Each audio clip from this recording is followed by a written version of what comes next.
Hey everyone, welcome to Russ Sound. This is Ben at Russ Sound Technical Support. We're going to cover the setup of an MBX amp here today. This is a great video for you to check out if this is your first time working with an MBX amp, or maybe you've installed several MBX amps or even MBX pre's and you're just looking for a refresher. So let's go ahead and take a look at this together. We're going to run through the setup, the initial setup, and getting the device connected to your network. As always, we'll start with our wiring connection, so let's go ahead and look at the rear of the product. On the back side of the MBX, we have our power input, we have our Ethernet connection, as well as a USB connection, and we have a few other connections as far as ins and outs go. A trigger out is available in this product, as well as an IR in for the included IR SLM1 IR receiver. Audio inputs are available in the form of a digital optical input and a 3.5mm analog input if you wish to run an external music device, of which you could have two on this, right into the MBX for playback through this device. We also feature audio outputs in the form of a digital optical out and an analog 3.5mm out. And then of course, the meat and potatoes are speaker connectors and even a powered sub output. So you can set this product up for a 2.1 audio setup right out of the box. Our major connections, of course, are going to be, number one, our power cable.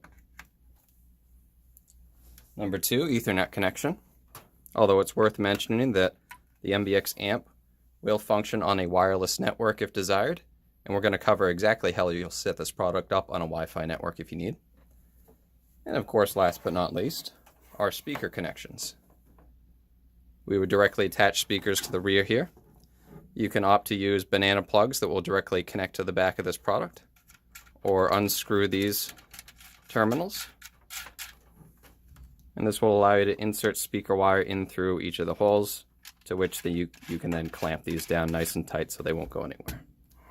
That's it as far as the connections go. Once you have this product on your network, you'll need to grab its IP address and fire up a web browser. A tablet, a phone, or a laptop is going to be used for this. If you need to know how to grab the IP address of this product, be sure to check out our previous video covering how to find a Russ Sound product's IP address. If you are exclusively using this on a hardwired connection, then you'll want to skip forward later into the video to proceed with the rest of the initial setup and programming. If you're interested in finding out how you can get this product connected to a wireless network, check out the next three following options I have available for you. The first option to get the MBX connected to a Wi-Fi network of choice is keep the MBX physically hardwired on the network initially, just long enough so you can get an IP address for the product and log into it on your tablet, phone, or laptop. Once you've logged into the device on a browser, you can name the device accordingly and go to the next page.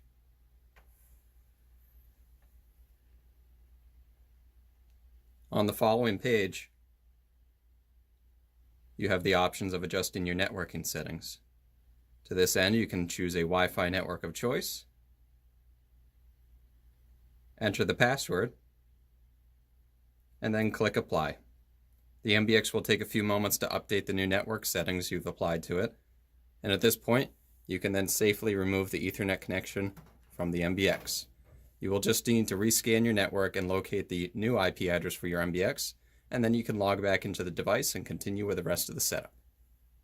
The second option for connecting our MBX amp to a desired Wi-Fi network is going to be soft access point mode. In this case, we will not be connecting the MBX to a hardwired network at all. Let me go ahead and remove that connection.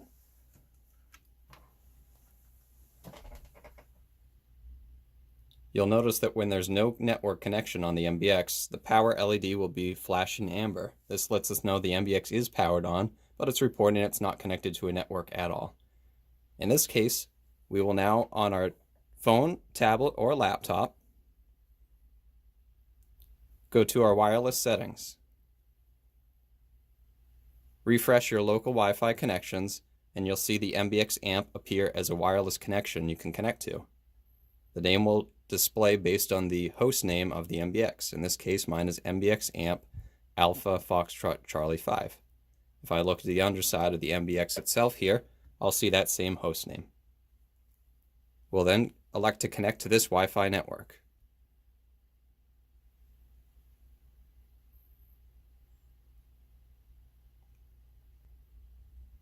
After we've established that Wi-Fi connection between our smart device and the MBX, we'll need to open our web browser and navigate to a very specific IP address as shown on my tablet's browser.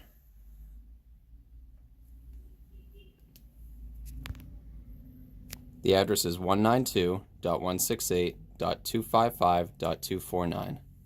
With this entered into my browser, I'll hit go. This will then bring us to our first time setup page, where just as before, we can name the device and go to the next page within first time setup. We'll be greeted with our networking settings for the MBX amp, and I can then select a Wi-Fi network of choice I wish to add this product to, enter the wireless password, and after I've typed that in and verified it is correct, I can tap apply. The MBX will now reconnect to the desired Wi-Fi network that I provided it info for. I will also need to make sure that I take my tablet, phone, or laptop and reconnect it to the associated Wi-Fi network so I can rescan, grab a fresh IP address, and log back into the MBX and proceed with the initial setup. The third and final method we can use to get the MBX amp set up on the Wi-Fi network we wish is using Google Home and setting it up as a Chromecast device. In this case, I will also not have the MBX physically wired to a network at all, and you'll see the power LED is flashing amber to indicate that the device is powered on but not currently connected to a network. To this end, we will need to use the Google Home app, which is a free app available on Android or iOS. I already have this pre-installed to my Android tablet, so we're going to go ahead and use this. Google Home app has been launched on my tablet, and I will need to choose the options to set up a new Google device.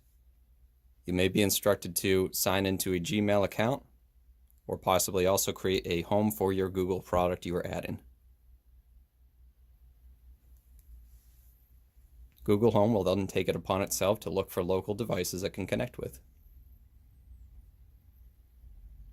As you can see, I've found 2 Google devices in my area, a Google Wi-Fi network, and our Russound MBX, of course, with the same reporting host name that I can see on the underside of the MBX on the sticker. We're going to go ahead and select the MBX amp and confirm that we want to set this device up.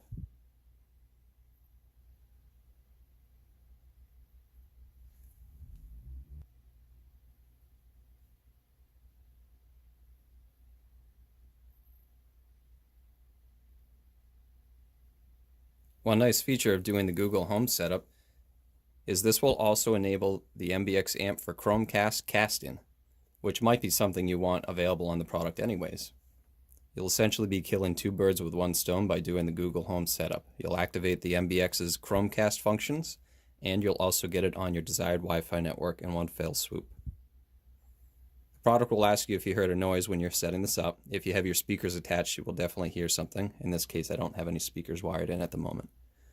Google will ask you what room the device is going into, so you can pick a predefined room name from this list, or assign a custom room name as desired. We're going to choose hallway and proceed with next. It'll then ask us what Wi-Fi network we want to connect the device to. I'm going to select the device, the Wi-Fi network that I have my tablet on that I wish to set the MBX up on as well. Make sure that you are adding the MBX to the desired Wi-Fi network. Google will provide all the wireless password details to your MBX for you, so you don't have to enter the password in yourself. This is also a very nice feature.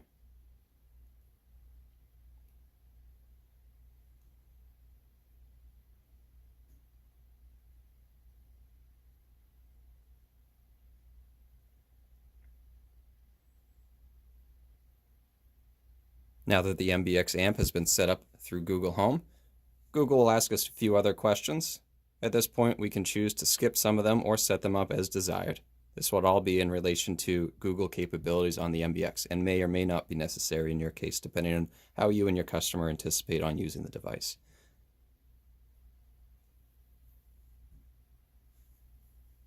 At this point, we can now launch our web browser and log into the product's IP address. As you can see, the power LED went solid green. This is now alerting us that the product is not only powered on, but it's on a Wi-Fi network. So we'll need to look up its IP address and then open up our browser and get right into it. Now that I've logged back into my MBX on my browser, you can see the device name has changed accordingly to Hallway Speaker, just as we named it in Google Home. I can of course modify that and change it if I want, and when I'm ready I can go to the next page.